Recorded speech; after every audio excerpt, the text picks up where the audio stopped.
Halo para sahabat, saya masih akan melanjutkan pembahasan tentang critical thinking.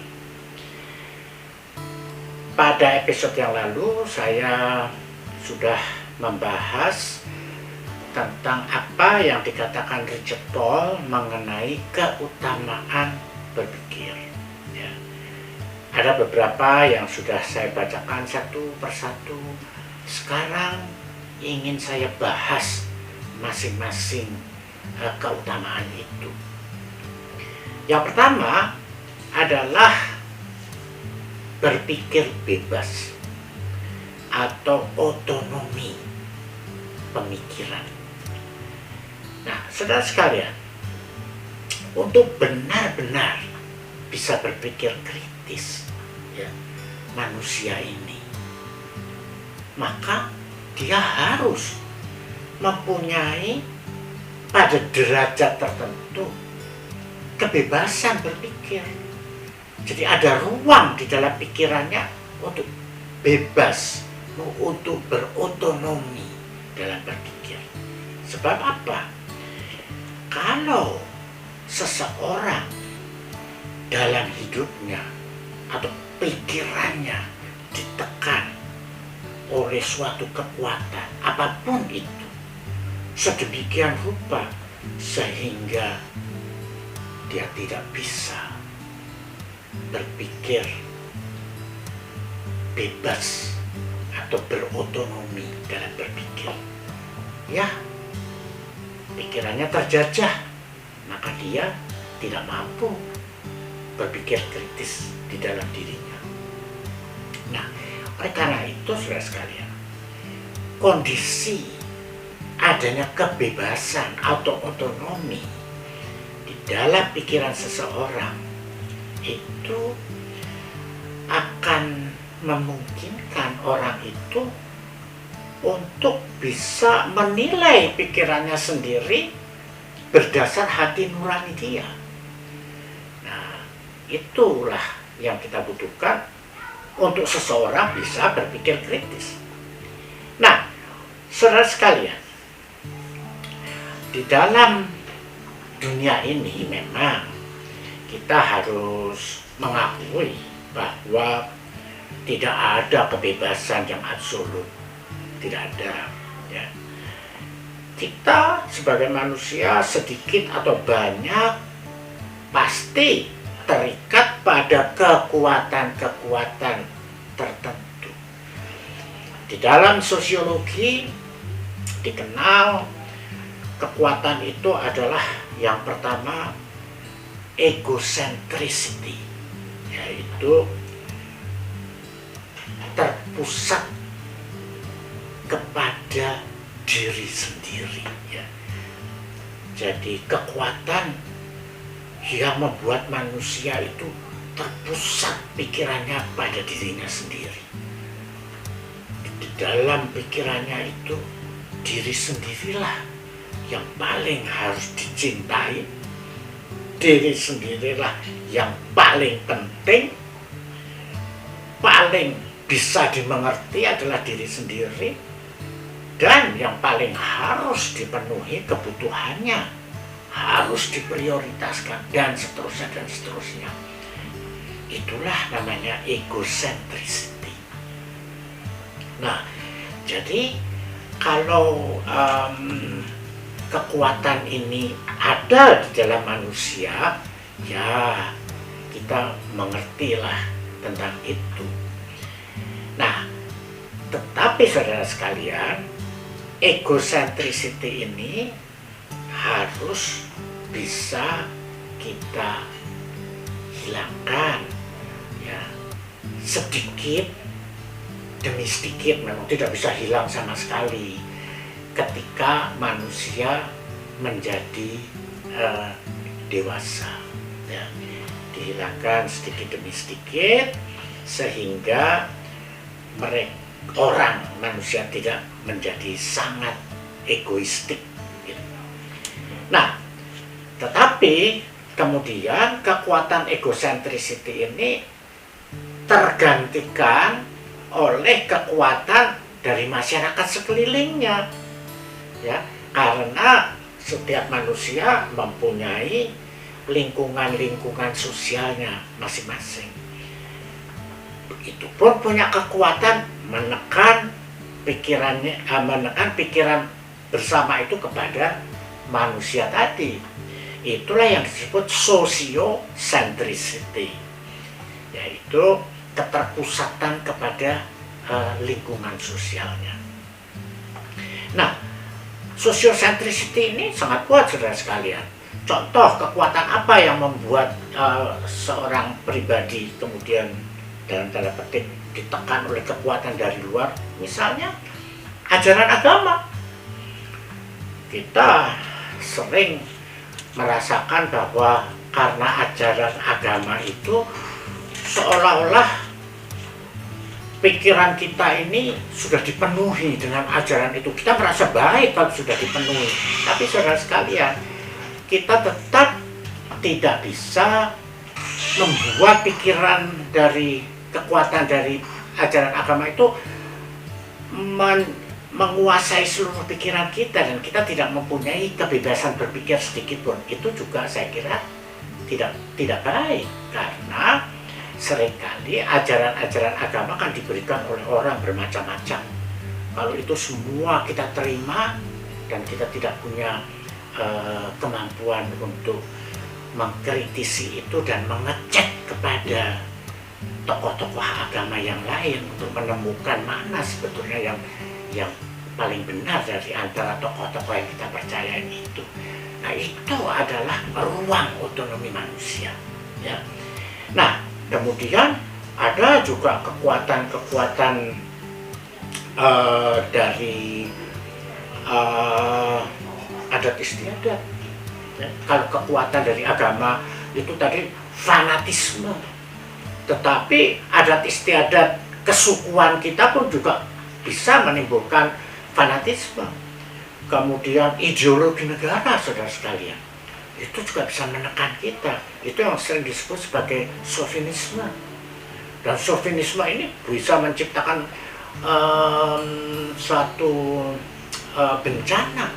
Contoh ketika Perang Dunia Kedua yang lalu itu kan ada sovinisme dari baik oleh Jerman, kemudian juga oleh Jepang misalnya, yang merasa bangsanya paling hebat dan mau menguasai dunia dan seterusnya. Ya akhirnya terjadilah bencana-bencana itu. Jadi sociocentricity ini berbahaya, saudara. Kita masing-masing dalam kehidupan sehari-hari mungkin juga dikuasai oleh prinsip-prinsip dari perusahaan di mana kita bekerja. Bisa baik, bisa buruk, tapi kalau itu dikuasai secara menyeluruh, saya kira itu tidak baik juga. Dari keluarga, dari teman-teman kita sepergaulan, dari organisasi kita dan sebagainya. Jadi itulah yang namanya sociocentricity. Itulah yang harus kita manage, ya, harus kita kelola, sehingga bukan untuk dihilangkan, tetapi untuk diatur sehingga masih menyisakan kebebasan berpikir pada diri kita. Nah, oleh karena itu dalam critical thinking kita harus mengakui bahwa kekuatan-kekuatan itu ada, dan kekuatan itu alamiah, ya. Kalau manusia, kalau menurut teori psikoanalisis, manusia itu lahir dari rahim ibunya, dia itu merasa tercerabut dari kehangatan rahim ibu itu, dan dalam tanda petik seperti dicampakkan ke dunia. Maka pada saat itulah semua manusia merasa dia harus bertahan hidup, dia harus mempertahankan survival dia sendiri. Itulah munculnya egocentricity di situ. Jadi ini sangat alamiah. Jadi oleh karena itu, saudara sekalian, kita harus mengelolanya supaya di samping kekuatan-kekuatan itu kita sendiri bisa mengembangkan kebebasan berpikir. Nah, baik saudara sekalian, sekarang mari kita lihat bagaimana refleksi sosiologis dari apa yang ditawarkan oleh Richard Paul tadi. Saya teringat pada satu teori di dalam sosiologi, yaitu oleh seorang tokoh bernama Herbert Mead. Herbert Mead ini mengatakan bahwa manusia itu kepribadiannya, kediriannya itu sebetulnya mempunyai dua unsur gitu ya. Satu yang dia sebut sebagai I, yang kedua sebagai me. Kedua-duanya artinya saya, tetapi I adalah saya sebagai subjek, me adalah saya sebagai objek. Jadi menurut Mead, manusia itu sekaligus merupakan subjek dan objek di dalam kehidupannya itu.